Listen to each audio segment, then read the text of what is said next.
يرفع الله الذين آمنوا منكم والذين أوتوا العلم درجات.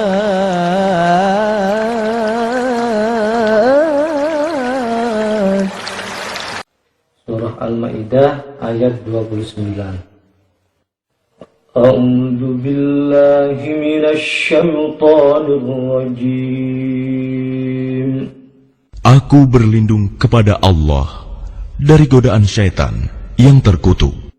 Inni uridu an tabu'a bi ismi wa ismik. Sesungguhnya aku ingin agar engkau kembali dengan membawa dosa membunuhku dan dosamu sendiri. Ada dua yang ada benderanya yang panjang gitu. Ni sama bu gitu. Terus gunnahnya juga ada dua.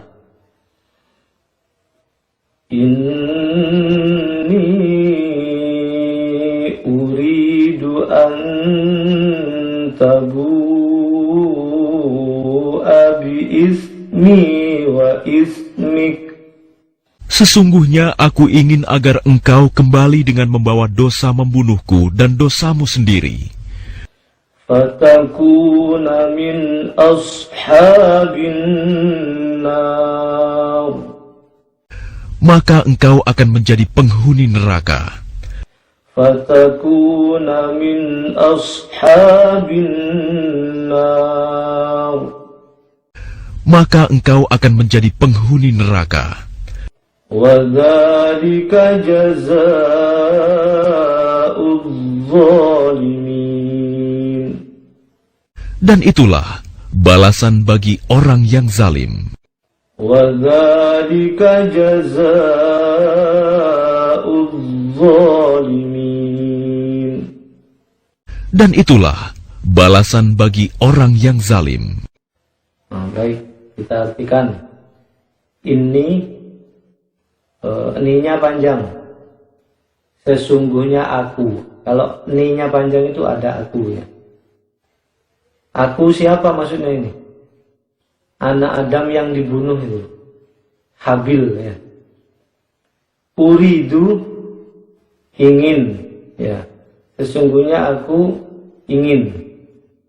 Antabu'a agar kamu kembali. Agar kamu kembali biismi. Oh, bukan dengan nama, dengan dosa.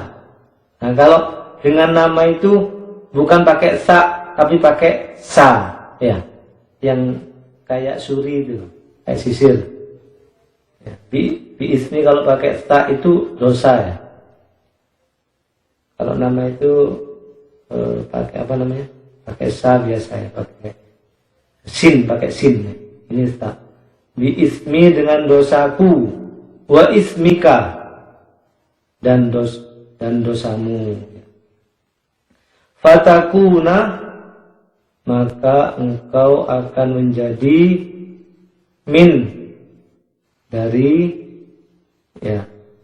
atau sebagian dari atau termasuk boleh ashabi penghuni atau sahabat.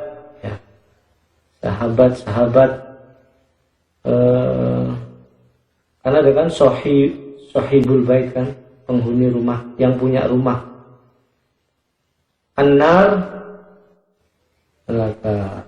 Wadzalika dan demikian itulah jazaa'u balasan adz-dzalimin ya kepada orang-orang yang zalim. Sesungguhnya aku ingin agar kamu kembali dengan dosaku dan dosamu, maka kamu akan menjadi penghuni neraka. Demikian itulah balasan bagi orang-orang yang zalim ya. Ya, alhamdulillah, mudah-mudahan barokah ya. Ayatnya singkat, tafsirnya mungkin juga lumayan singkat ya. ayat 29 ini kata-kata yang aneh dari seorang yang beriman. Coba perhatikan yang pertama.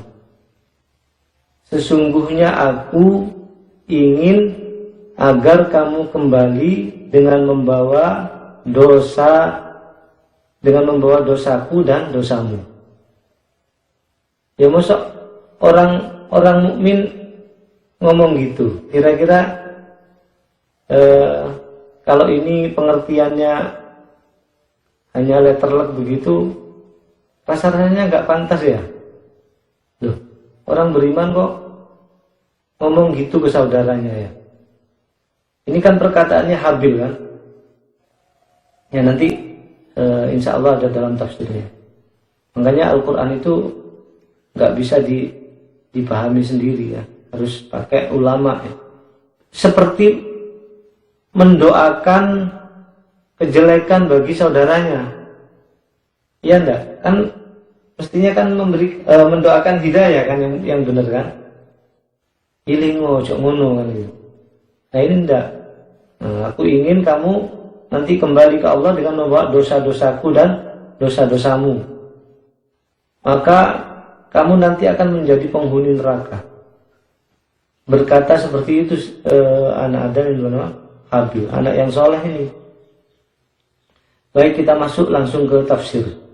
Bagian yang pertama, inni uridu an tabu abi ismi wa ismik. Sesungguhnya aku ingin agar kamu kembali dengan membawa dosaku dan dosamu sendiri. Yang pertama dari tafsir Ibnu Katsir, bagaimana beliau menafsirkan bagian yang pertama ini? Sesungguhnya aku ingin agar kamu kembali dengan membawa dosaku dan dosamu. Menurut Ibnu Abbas dan yang lainnya, yaitu Imam Mujahid, Qatadah, As-Suddi, dan Mujahid, bahwa makna yang dimaksud adalah memikul dosa membunuh Habil dan dosa-dosa Qabil yang lainnya yang telah dia lakukan sebelumnya. Ini menurut Ibnu Abbas di dalam tafsir Ibnu Katsir. Yang dimaksud adalah membawa atau memikul dosa membunuh Habil dan dosa-dosa Qabil yang lain yang telah dia lakukan sebelumnya. Jadi bukan dosa Habil, dosaku dan dosamu. Habil ini luar biasa solehnya. Emang dia punya dosa apa gitu? Ya kan? Ternyata dosa membunuh Habil. Nah, kalau begitu kan bukan dosanya Habil. Atau mungkin seperti hadis Rasulullah, apabila dua orang lagi bertikai atau sama-sama memegang pedang gitu, maka yang terbunuh maupun yang membunuh sama-sama dimasukkan ke neraka. Ya mungkin seperti itu. Makanya Habil, loh berarti aku juga dosa, kata Habil. Ya udah, nanti aku ingin agar dosa itu kamu bawa juga. Nah mungkin seperti itu ya, kalau ini yang dari saya ya. Jadi yang pertama, agar dia memikul dosa membunuh Habil dan dosa-dosa Qabil yang lain yang telah dia lakukan sebelumnya. Jadi menurut Ibnu Abbas, bukan dosa Habil, tapi dosa membunuh Habil. Jadi dosa, kan tadi kan biismi, dosaku, maksudnya dosa dalam kurung membunuhku. Dosa dalam kurung membunuhku. Jadi dosanya Qabil sebetulnya, bukan dosanya Habil. Makanya harus pakai ulama itu gini ya. Dan dosa-dosa Qabil yang lain sebelumnya. Yang kita bahas dosanya apa yang terkenal ini? Yaitu menentang syariatnya Allah. Apa syariatnya? Yaitu tidak mau dinikahkan dengan saudaranya Habil. Karena apa? Karena jelek. Dia maunya nikah dengan saudara seperutnya yang cantik itu.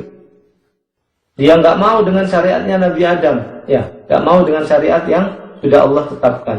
Dia maunya dengan saudaranya sendiri. Itu inginnya dia.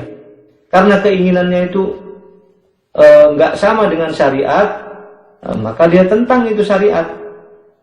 Dia tentang, ya. Itu yang pertama. Yang kedua, dosa yang pernah kita bahas adalah dia berkorban dengan hartanya yang jelek-jelek, yang tidak dia senangi sama sekali. Dia berkorban dengan hasil pertaniannya yang jelek-jelek, ya. Kemudian berikutnya, bahwa setelah korbannya tidak diterima oleh Allah, nggak disambar oleh api, ya, nggak dimakan oleh api, maka dia mengatakan kepada Habil saudaranya, oh la aqtulannak, tak bunuh kamu. Ya, itu gara-gara korbannya nggak diterima. Ya, sudah bertumpuk-tumpuk itu dosanya kepada saudaranya Habil. Ya, itulah turun temurunnya dari penyakit dengki dan iri, ya. Jadi sudah menentang syariatnya Allah, berkurban dengan hal-hal yang buruk, kemudian kurbannya nggak diterima, malah menyalahkan orang lain. Habil mengatakan, apa salahku kok mau membunuh aku, gara-gara kurbanmu nggak diterima kok aku yang disalahkan. Padahal nggak diterimanya kurbannya karena perbuatannya sendiri, yaitu berkorban dengan hal-hal yang buruk. Ini menurut Ibnu Abbas dan yang lainnya. Yang kedua, menurut selain ulama yang tadi, ya, selain sahabat yang tadi, maknanya adalah bahwa Qabil kelak akan kembali dengan membawa semua dosa Habil. Nah, ini beda ini. Ini sama-sama dalam tafsir Ibnu Katsir, ya. Jadi menurut selain Ibnu Abbas, selain Mujahid, Qatadah, Ad-Dhaha dan As-Sudi, maksudnya adalah bahwa Qabil kelak akan kembali kepada Allah dengan membawa semua dosa-dosa Habil. Jadi semua dosa-dosa Habil akan dia pikul nantinya. Nah, kemudian dosa-dosa itu akan dipikulnya, termasuk dosa pembunuhannya terhadap Habil. Jadi semua dosa-dosa Habil akan dibawanya nanti gara-gara perbuatannya, terutama karena pembunuhannya terhadap Habil. Yang ketiga, menurut sebagian ulama yang lain lagi, bahwa dosa-dosa si terbunuh yaitu Habil akan diampuni Allah sebagai imbalan dari merasakan sakitnya mati dan tidak dipikulkan kepada si pembunuh. Nah, ini beda lagi nih. Jadi ada 3 pendapat ini dalam tafsir Ibnu Katsir. Yang pertama, bukan dosanya Habil, tapi dosa membunuh Habil, itu dosanya Qabil sendiri. Yang kedua, yang dimaksud adalah bahwa semua dosa Habil akan dipikul oleh Qabil.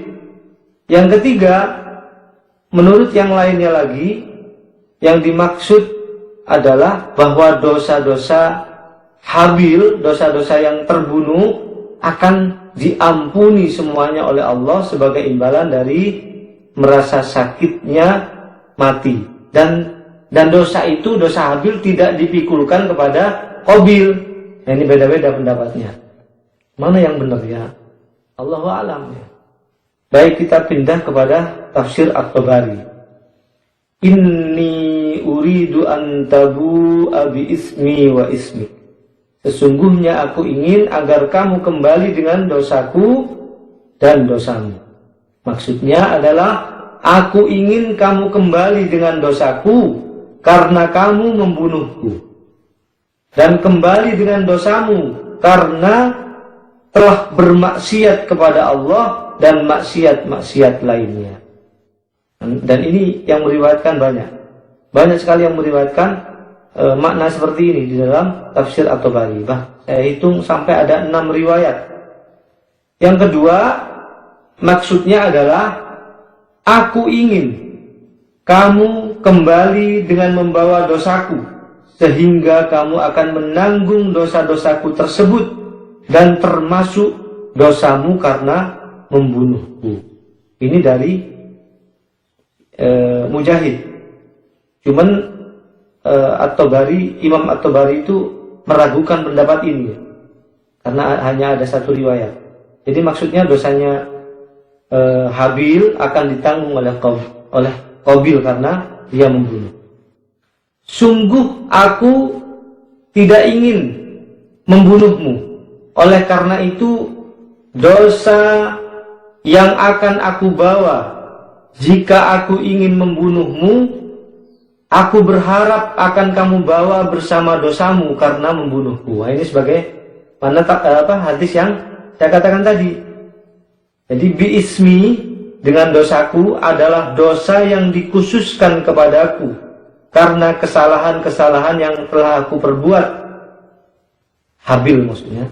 Maksudnya adalah dosa-dosaku akan diambil dan ditimpakan kepadamu, dan engkau pun akan kembali dengan membawa dosamu karena telah membunuhku. Sebagaimana di dalam riwayat Muslim, akan dilakukan pada hari kiamat nanti kepada orang-orang yang zalim dan dizalimi, di mana kebaikan-kebaikan orang yang zalim akan diambil dan ditambahkan pada kebaikan-kebaikan orang yang dizalimi, sehingga masalah itu menjadi lunas.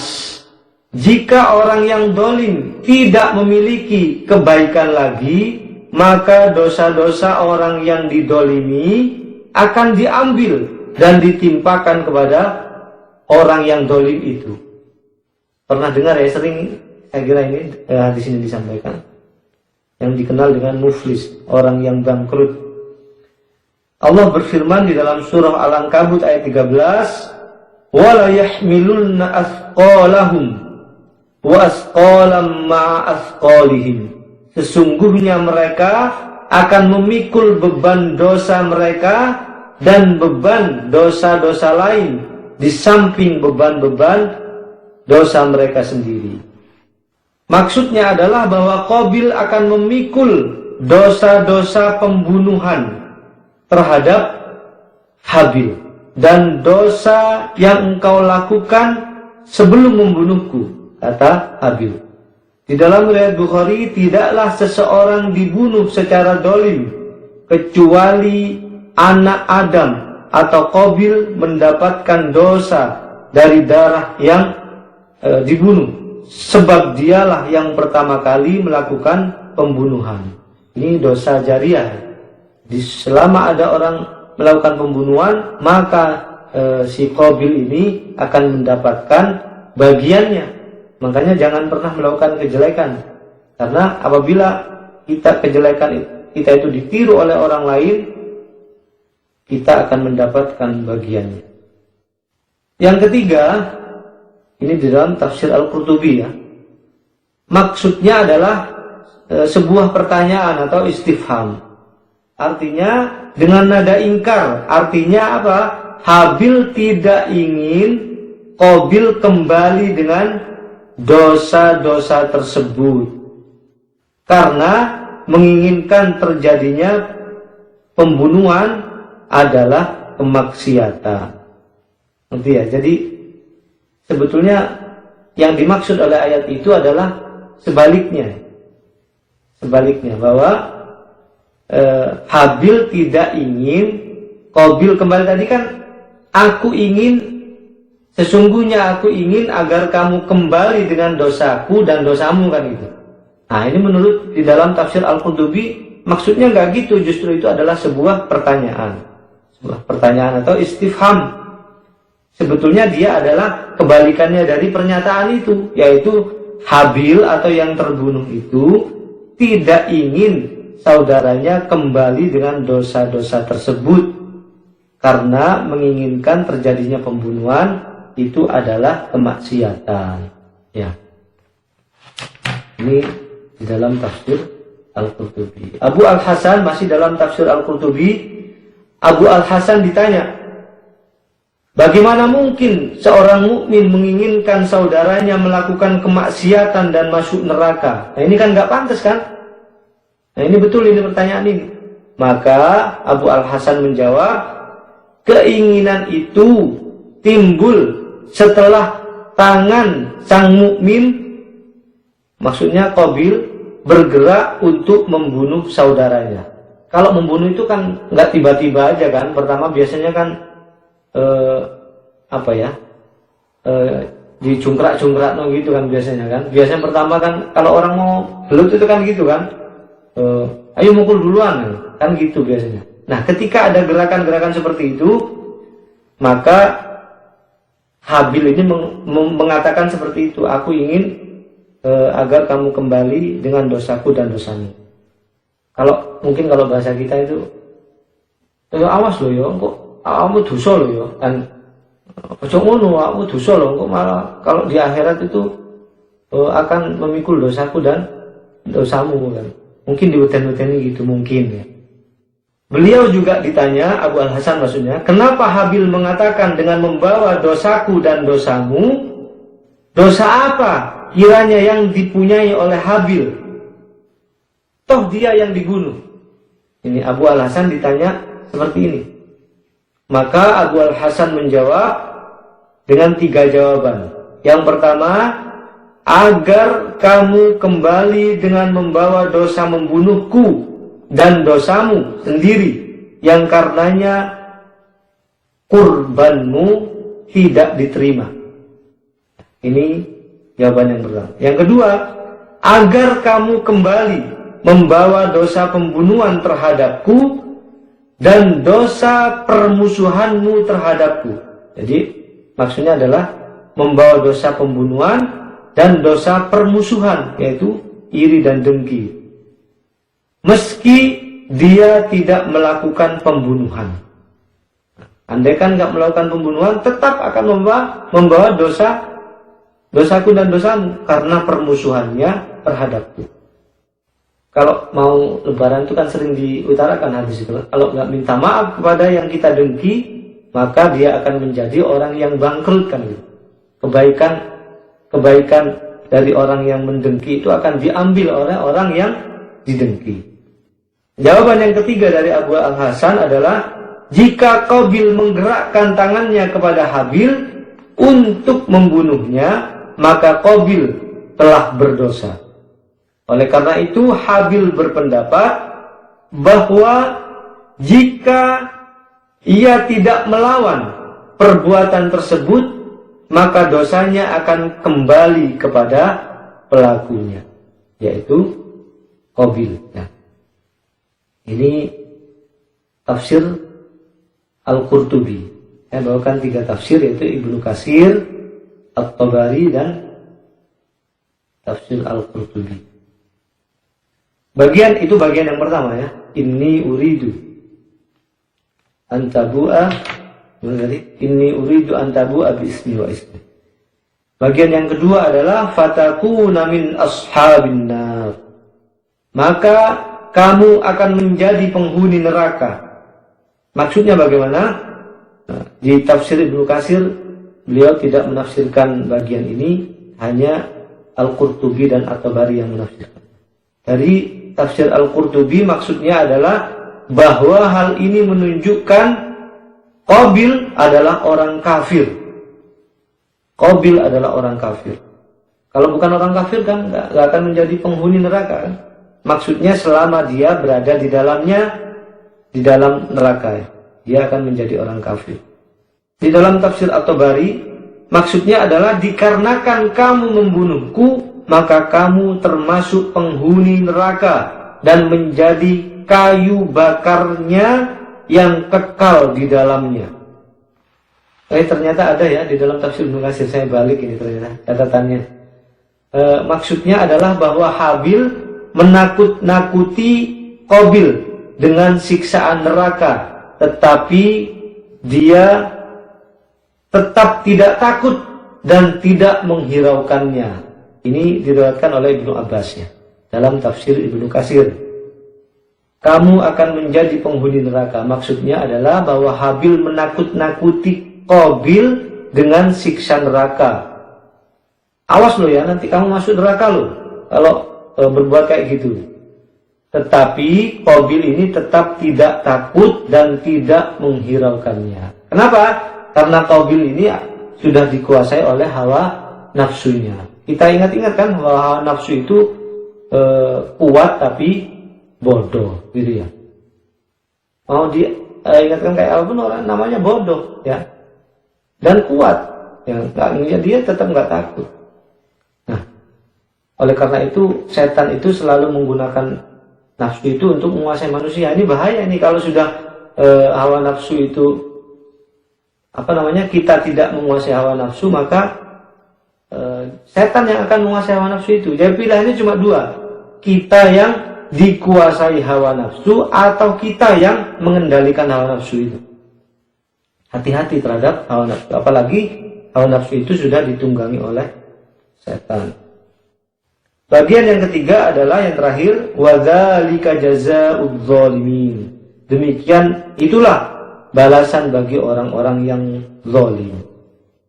Maksudnya adalah bahwa neraka adalah imbalan bagi orang yang meninggalkan jalan kebenaran, yang terpeleset dari jalan yang lurus, yang melampaui batas kepada sesuatu yang bukan urusannya. Ini di dalam tafsir At-Tabari. Hanya di dalam tafsir At-Tabari aja yang menafsirkan bagian yang ketiga ini. Yang lainnya nggak ada. Begitu tafsir dari surah Al-Maidah ayat 29. Nah, berikutnya adalah ibrah, ya. Apa pelajaran yang bisa kita ambil dari ayat 29 ini? Saya mencatatnya ada 3, ya. Yang pertama adalah bahwa wajib tetap memberikan peringatan. Peringatan itu harus tetap diberikan. Tidak hanya 1 atau 2 kali, ya. Tetap terus menerus kita berusaha memberikan peringatan. Jadi ibrahnya sama dengan ayat-ayat sebelumnya ini. Jadi memberikan peringatan. Hanya saja yang saya sampaikan pada waktu-waktu lalu adalah dari pihak yang menasehati. Ya kan? Ud'u ila sabili rabbika bil hikmah wal mau'izatil hasanah. Jadi ajaklah manusia itu kepada jalan Tuhanmu dengan hikmah dan nasihat yang baik. Ya, bisa diingat-ingat lagi yang pelajaran yang kemarin, ya, tentang memberikan peringatan baik dengan larangan, ancaman masuk neraka.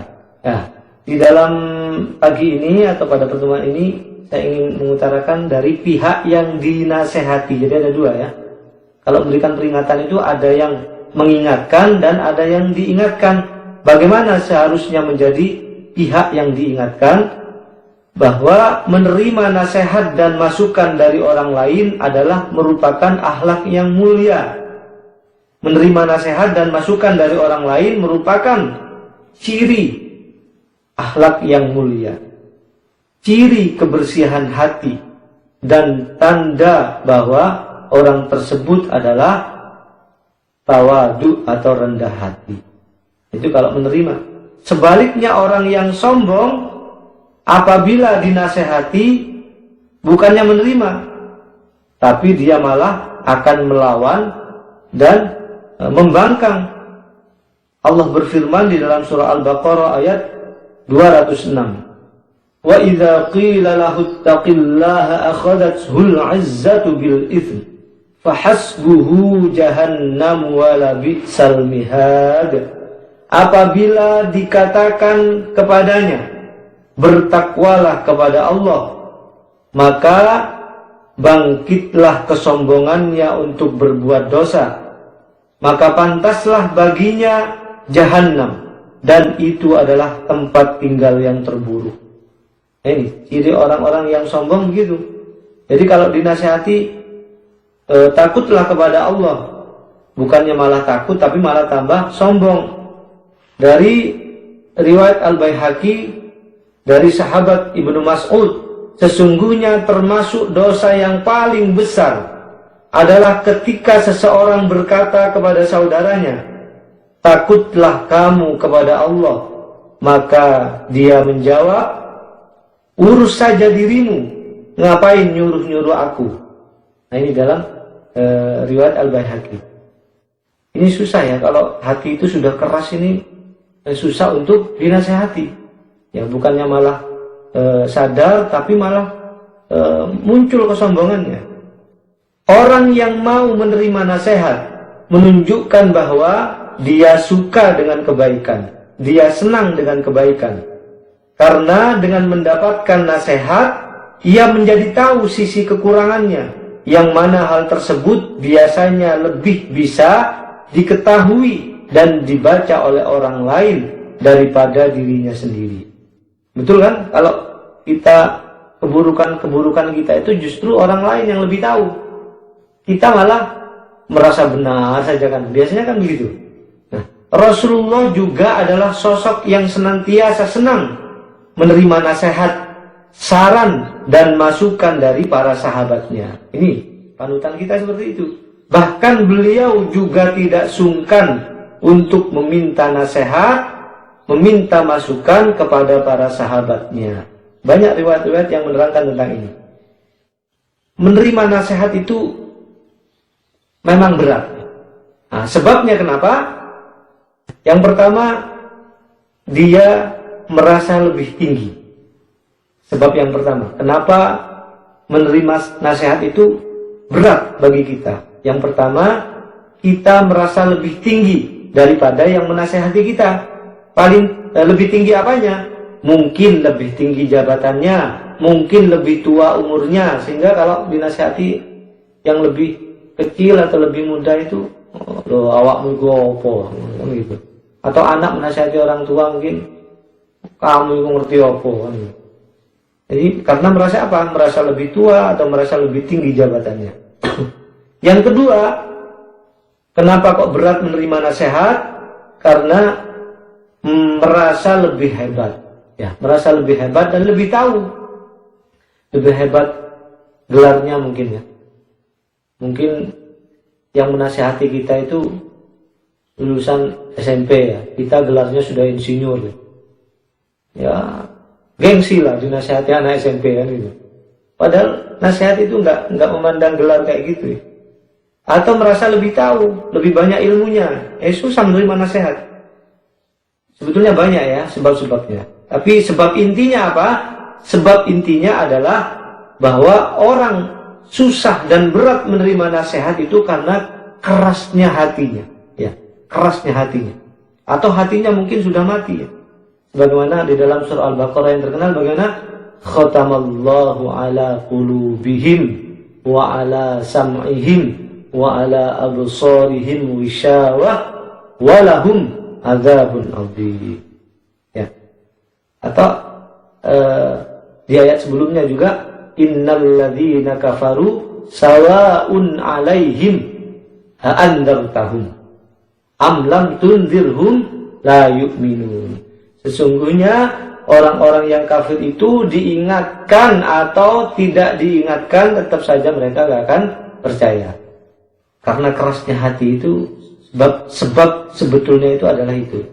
Ya, meskipun gelarnya lebih tinggi, lebih tua jabatannya, lebih banyak ilmunya, kalau hatinya nggak keras, pasti dia gampang dinasehati dan gampang menerima nasihat. Nah, kenapa kok hati ini keras? Penyebabnya adalah, ini saya mencatatnya ada 4 hal ya. Sebab-sebab hati menjadi keras, yang pertama adalah terlalu banyak bicara, banyak ngomong. Nah itu dari tadi ngomong aja ya. Ya karena saya kan menyampaikan hadis ya. Banyak ngomong ya, terlalu banyak bicara. Yang kedua, banyak tertawa. 3, banyak makan. Yang keempat adalah sebab yang paling utama adalah banyak dosa dan maksiat. Sebagaimana Rasulullah bersabda, sesungguhnya jika seseorang berbuat dosa, maka akan timbul bintik hitam di hatinya. Jika dia bertaubat dan berhenti dari dosa itu serta memohon ampunan, maka hatinya akan mengkilap. Apabila dia terus melakukan dosa tersebut, maka akan bertambah pula noktah hitam yang ada di hatinya. Bahkan mungkin Kalau terus-menerus hatinya akan menjadi hitam kelam. Makanya hidayah akan susah masuk ke hati itu, ke hati orang tersebut. Dan noktah hitam itulah yang disebut di dalam Al-Quran dengan istilah ron. Fadzalikar ron, kata Rasulullah. Maka itulah yang dinamakan dengan ar-ron atau rona. Ya. Sebagaimana Allah berfirman di dalam surah Al-Mutaffifin ayat 14, kalla bal rona ala qulubihim ma kanu yaksibun. Sekali-kali tidaklah demikian, atau janganlah begitu. Sungguh apa yang telah mereka kerjakan telah menutup hati mereka. Itu yang pertama ya, tentang pentingnya saling menasehati dan saling mengingatkan. Yang kedua, ibrahnya adalah bahwa membunuh orang mukmin itu akan kekal di dalam neraka. Nah, bisa dilihat atau bisa diingat-ingat ya, ibrah yang nomor 5 pada surah Al-Maidah ayat 27 yang kemarin ya. Bahwa orang yang membunuh orang mukmin itu akan kekal di neraka. Yang ketiga, ibrahnya adalah jangan berbuat zalim. Janganlah berbuat zalim. Tadi kan demikianlah kesudahan orang-orang yang berbuat zalim. Apa itu zalim? Zalim adalah meletakkan sesuatu yang tidak pada tempatnya. Artinya melakukan sesuatu yang keluar dari koridor kebenaran, kurang dari batas kebenaran, atau justru melampaui batas kebenaran. Ini sama-sama zalim ini. Apa saja balasan bagi orang-orang yang zalim? Saya percepat ya. Yang terakhir, paling tidak ada 7 balasan bagi perbuatan yang zalim. Yang pertama, akan dibalas pada hari kiamat sebagai kisos baginya. Yang kedua, akan mendapatkan laknat dari Allah. Yang ketiga, akan mendapatkan kegelapan di hari kiamat. Yang keempat, terancam oleh doa orang yang didolimi. Yang kelima, sulit untuk mendapatkan hidayah. Yang keenam, hidupnya akan sengsara. Yang ketujuh, merupakan penyebab datangnya bencana. Sebenarnya masih banyak ya. Nah, makanya mudah-mudahan kita ini tidak termasuk orang-orang yang zalim. Ya, saya kira demikian ya tafsir dari surah Al-Maidah ayat 29 beserta 3 pelajaran yang bisa kita ambil, yaitu saling pentingnya saling menasihati dan saling mengingatkan dalam hal yang baik, hal yang benar. Yang kedua, bahwa membunuh orang mukmin itu akan kekal di dalam neraka. Yang ketiga, janganlah kita berbuat zalim. Sebelum diakhiri, ada yang mau ditanyakan barangkali? Nah, monggo Pak, pergi. Ini ya, yang betul, jadi yang terbunuh adalah orang yang soleh luar biasa ya. Sedangkan yang masih hidup adalah yang pembunuh. Ya, akhlaknya luar biasa buruknya, yaitu Qabil. Sebetulnya nama Qabil dan Habil ini nggak ada ya dalam Al-Quran, tapi di tafsir ada. Jadi gini, anak Adam itu bukan hanya Qabil dan Habil ya, banyak anak Adam itu. Nah, setelah Habil ini terbunuh, maka Qabil ini melarikan diri ya, membawa saudara seperutnya yang cantik itu kalau nggak salah ke Yaman ya, melarikan diri karena takut sama ayahnya, sama Adam, melarikan diri jauh-jauh ya. Orang dulu kan tinggi-tinggi, kalau nggak, saya pernah bahas tentang Adam itu tingginya sampai 30 meter ya kalau nggak salah ya, waktu bahas tafsir Al-Jabbarin ya. 30 meter luar biasa, gak cukup itu pintu kita itu. Ya 1,5 itu, 1,5, 2 meter ya. Bahkan rumah kita lebih tinggi dari rumah kita kan. Salah satu anak Adam yang saya tahu, yang baik lagi, bahkan menjadi seorang nabi juga, sewaktu Qabil masih hidup, itu adalah bernama Syit. Bahkan dia menjadi nabi. Tapi ini tidak termasuk dalam 25 nabi ya. Namanya Nabi Syed. Ini luar biasa soleh ini. Bahkan dia menerima suhuf juga. Suhuf terbanyak bahkan. Dari suhufi Ibrahim wa Musa. Dia yang terbanyak. Bahkan 50 lembar kalau nggak salah. Nabi Syed ini. Luar biasa soleh ini. Dan dari Syed ini, Nabi Syed ini yang menurunkan orang-orang yang baik ya, menurunkan. Jadi tidak hanya dari Qabil, punya anak lagi banyak. Nabi Adam itu anaknya, termasuk Nabi Syed. Dan Nabi Syed ini nanti yang akan memerangi saudaranya Qabil ini. Jadi peperangan pertama itu adalah dilakukan oleh Syed dan pengikutnya untuk memerangi saudaranya yang bernama Qabil. Nabi Syed, ada itu Nabi Syed namanya. Jadi nggak tahu kita ini termasuk garis turun yang mana kalau diteliti. Ya. Tapi yang jelas setelah Qabil itu beranak pinak juga banyak, menjadi banyak juga. Tapi akhirnya dibunuh oleh diperangi oleh Nabi Syed ya. Nah, ketika udah menjelang kalah, maka Qabil ini mengatakan, wahai Syed, tolong jaga persaudaraan kita. Nah itu udah mau kalah bilang gitu ya. Nah, Qabil ini jangan bunuh, jangan saling membunuh antar saudara, jaga persaudaraan. Kata Nabi Syed bagaimana dalam Qisasul Anbiya itu. Loh, justru kamu itu yang nggak menjaga persaudaraan. Nah, kenapa kamu kok membunuh Habil gitu?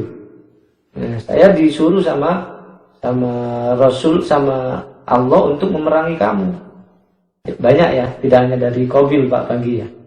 Insya Allah kita nggak termasuk. Ya mudah, kayaknya bukan dari Qabil kalau ini yang ikut pengajian semuanya. Mau ikut pengajian buktinya ya. Ada lagi mungkin. Ya, jadi yang terpenting adalah pelajaran akhlak yang bisa kita ambil itu bahwa perbuatan dosa itu akan menjadi bintik hitam di hati kita. Makin berbuat dosa, nggak pernah bertaubat, bintik hitam itu akan terus-menerus menggelapi hati kita ini. Dan kalau sudah hitam kelam, maka kenapa? Hidayah itu akan susah masuk karena udah gelap gulita, nggak bisa masuk. Dinasehati kayak apapun, tetap saja nggak bisa. Ya, kecuali Allah memberikan hidayah, taufik kepada orang tersebut. Ya. Makanya hindari dosa, hindari maksiat. Kalau berbuat salah, segera bertaubat, segera sadar, segera menyesal, dan segera beristighfar, dan jangan diulangi. Agar bintik hitam dalam hati kita itu tidak terus-menerus. Yang disebut dengan apa tadi? Ron. Yang disebut dengan ron. Yang akan menutupi hati kita nantinya. Kalau nggak ada lagi, baik kita akhiri pengajian kita ini. Mudah-mudahan menjadi ilmu yang bermanfaat. Mudah-mudahan kita sekeluarga semuanya selalu diberikan kesehatan oleh Allah Subhanahu wa taala. Sama-sama dengan kafaratul majelis, subhanakallahumma wa bihamdika asyhadu an la ilaha illa anta astaghfiruka wa atubu ilaik. Kurang lebihnya mohon maaf. Billahi taufik wal hidayah. Wassalamualaikum warahmatullahi wabarakatuh. والحمد لله رب العالمين.